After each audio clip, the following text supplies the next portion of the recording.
In today's video, I'm going to teach you how to find out which version of Microsoft PowerPoint is installed on your computer. This quick check is handy if you're following a tutorial, troubleshooting an issue, or confirming whether a feature should be available in your setup. Start by opening Microsoft PowerPoint on your computer. You can open any presentation you have, or simply create a new blank one. The process is exactly the same either way. The goal is just to get PowerPoint running so we can access its settings. Once PowerPoint is open, head to the top left corner and click the File tab.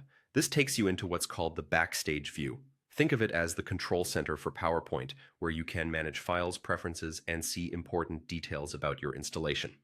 On the left side of this view, select Account. In some versions, this may be labeled Office Account, but it's the same place.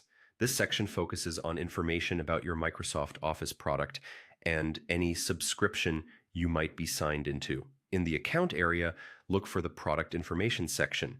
Here you'll see the edition of PowerPoint you're using, such as Microsoft 365 or another standalone edition.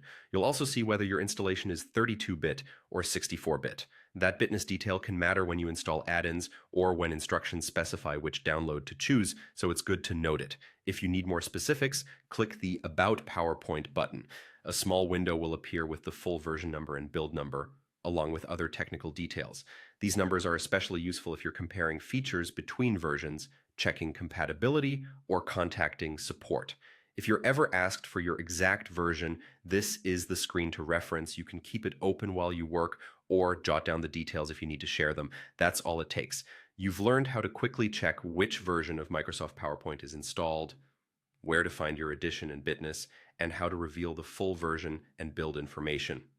Knowing this can help you follow tutorials more accurately, understand why a feature may look different on your screen, and solve problems faster when reaching out for help. If this walkthrough helped, go ahead and like the video, subscribe to the channel, and tap the bell so you'll be notified whenever new tutorials are posted. Thanks for watching, and I'll see you in the next one.